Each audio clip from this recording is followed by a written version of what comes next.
Vamos agora para a nossa aula de História. Vamos concluir a nossa terça-feira. Então, nós estamos estudando, gente, sobre a cultura indígena, né? Palavras indígenas, como viviam os indígenas, enfim. Na página 221, nós temos o seguinte, onde tem assim, alimentação indígena.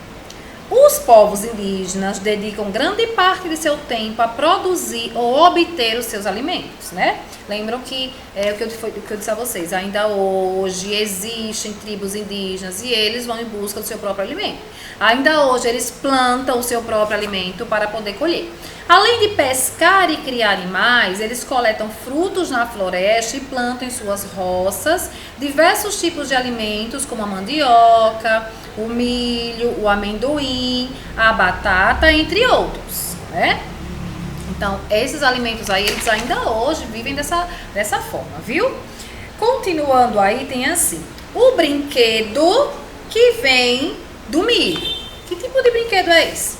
Entre os indígenas da aldeia Chavante e Abelhinha, no Mato Grosso, as crianças passam o dia ocupadas com apenas uma brincadeira.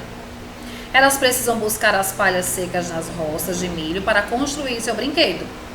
Na língua Chavante, esse brinquedo se chama Tobidaé e na língua Tupi se chama peteca. Todo feito de palha de milho, o Tobidaé é usado em uma brincadeira que mistura queimada ou caçador com pega-pega. Um jogador tende a acertar seu adversário com os Tobidaés e desviar-se quando este é jogado nele. Se um dos dois jogadores for queimado, sai do jogo para outra criança entrar. Gente, essa brincadeira eu acredito que vocês nem sabem, porque infelizmente hoje em dia a tecnologia está pegando, está tomando muito tempo das crianças. Seria muito bom que vocês pudessem brincar, né, nas ruas, na calçada. É perigoso por conta dos carros hoje em dia, por conta da pandemia, mas é muito bom brincar de boneca ainda hoje em dia, gente, porque vocês usam a imaginação, vocês usam a criatividade de vocês. Infelizmente, crianças que ficam muito tempo, isso é comprovado, crianças que ficam horas e horas no computador, a mente delas não funciona da mesma forma que crianças que têm hábitos de brincar. Então, tia, não tenho como brincar. Eu fico, então, gente, vamos pensar em algo, vamos pensar em ler uma historinha, né? Tem uma amiga de vocês na sala, que eu acho que eu já comentei aqui, que eu achei muito interessante, que ela disse, tia, já que a senhora falou pra gente ler, eu pensei em minha mãe comprar uns clássicos, histórias, né, infantis. Então, eu achei muito interessante isso, né? Ah, tia, mas se eu quiser eu vou na internet e vejo, certo? Mas, gente, vamos mudar um pouco os nossos hábitos. Isso é bom para a nossa mente, isso é bom para vocês, isso é bom para os estudos, certo? Então, o nome dessa brincadeira é peteca, é jogar peteca um no outro, se acertar aquele jogador sai. O nome peteca, de origem tupi e que significa tapear, golpear com as mãos, ganhou o chão, correu redondezas e é hoje o mais popular entre todos os outros nomes desse brinquedo no Brasil. Então, assim, essa brincadeira, gente, ela é muito popular hoje em dia, né? Entre os indígenas, algumas são feitas apenas com palhas de milho, outras com palhas e penas. Mas também é possível fazer o fundo das petecas de caule de bananeiras, tecido, couro, espuma, papel e embalagens descartáveis. Então, não sei se vocês já viram a peteca, né? É uma brincadeira muito divertida. Inclusive, quando nós voltarmos aqui à escola, seria muito interessante a gente jogar, brincar com ela, né? Porque queimado também é muito bom, gente. Brinquei bastante queimado, acredito que a mãe de vocês também. Entre os indígenas, algumas são feitas apenas com palha de milho, como eu acabei de falar. Afro-brasileiros, vamos compreender um pouco esse conteúdo aí. Por aproximadamente 300 anos, o Brasil recebeu povos de diferentes locais da África, como os Bantu, os Yorubá e os Mandinga. Mas eles não vieram para cá por escolha própria. Então, o Brasil, gente, ele foi descoberto pelos portugueses, entre aspas, né, porque os índios já estavam aqui, mas enfim, foi outro Eles vieram, descobriram que aqui não tinha outro tipo de população e se alojaram aqui. Só que não ficaram só os portugueses, vieram esses também, que vieram da África. Banto, Yorubá e os Mandinga. Eles vieram só para passear? Não. Eles vieram para cá, eles não vieram porque eles queriam, por escolha própria. Essas pessoas foram escravizadas, ou seja, tiveram a liberdade tirada. Eram pessoas que, como tinham muita necessidade, gente, elas não tinham alimento, elas não tinham como sobreviver, então infelizmente elas foram escravizadas. Hoje em dia isso não existe mais, nem pode acontecer, né? Essa escravidão hoje em dia ela não pode ocorrer. Então, mas antigamente existia. Não podiam tomar decisões próprias para sua própria vida e trabalhavam sem receber salário.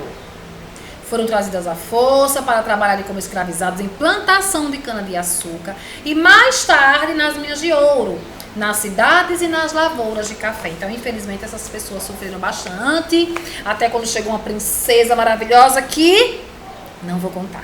Vou deixar isso para outra aula e vocês vão descobrir o que aconteceu, tá certo? Eu quero que vocês peguem agora a ficha de vocês na página 119 para a gente fazer uma atividade referente ao que nós acabamos de estudar, tá certo? Então vamos lá. Na página 119, nome e data, coloquem aí. Vamos preencher esse trecho aí. Eu acabei de ler, a mente de vocês está fresquinha, então eu acredito que vocês vão conseguir responder. Leia o trecho a seguir. Muitos africanos não vieram ao Brasil de forma espontânea. Eles foram trazidos pelos portugueses. Meu, já tá respondido, né, gente? Eles foram trazidos por quem? Pelos portugueses.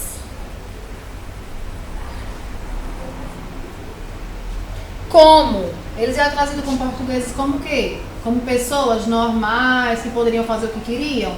Não.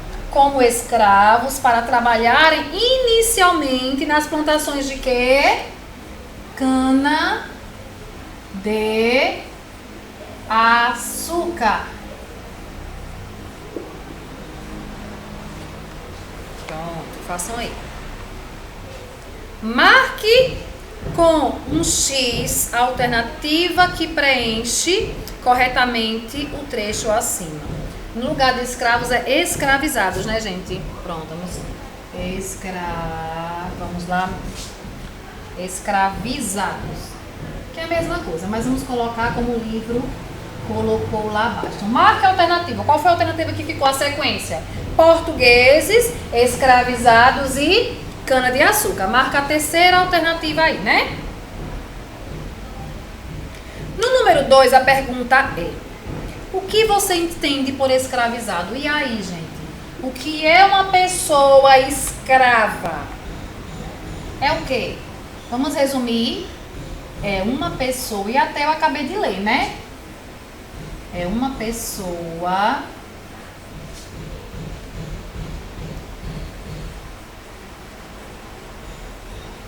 de que foi tirado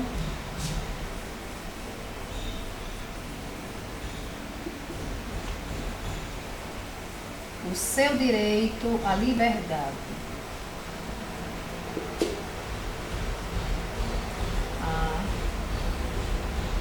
Liberdade. Ela foi tirada o direito à liberdade dela, ou seja, ela não poderia escolher. Ela não tinha escolha de comida, ela não tinha escolha de roupa, ela não tinha escolha de praticamente nada. Ela só ia trabalhar, trabalhar, trabalhar. Então, uma pessoa escravizada é isso. Terceiro, observe a imagem. O que é que nós podemos observar nessa imagem aí, gente?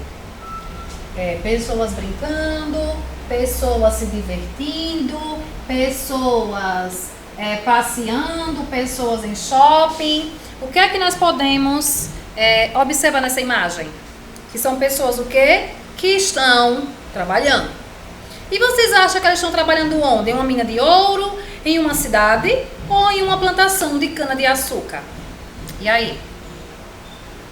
Acertou quem falou cidade. Então, marca um xizinho aí em cidade, tá certo? 4.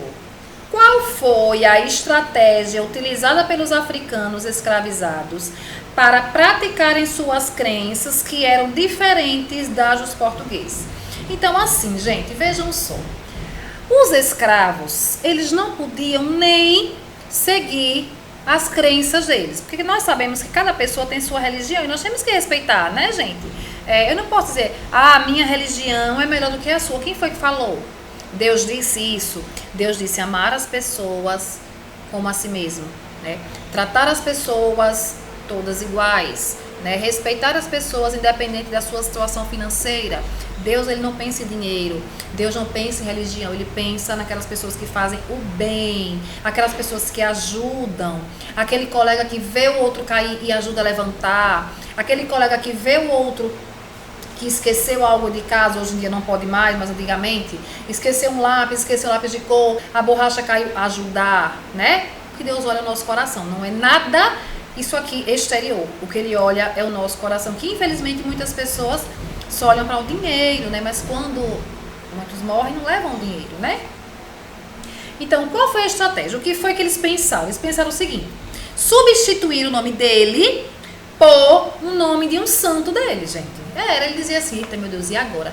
Eu tenho santo tal. Eu não posso chamar esse nome, porque se fosse chamado o santo deles aqui, eles apanhavam. Então, os portugueses só queriam que seguisse a religião deles. Então, o que foi que eles fizeram? Eles substituíram o nome dos santos deles, né, por nomes de santos católicos. Exemplo, quando eles, porque eu não sou católica, eu sou evangélica, mas exemplo, tem São Pedro, né, tem Santo Antônio. Então, os escravos chegavam no Santo Antônio, no São Pedro, e falavam o nome dos santos que eram deles. Esse aqui é o orixá, esse aqui é Zabumba, entendeu? Então, eles mudavam o nome dos santos católicos para o santo deles, tá bom? Então, façam aí. Número 4. Eles não podiam, nem isso eles poderiam, gente. Então, o que eles faziam? Eles substituíam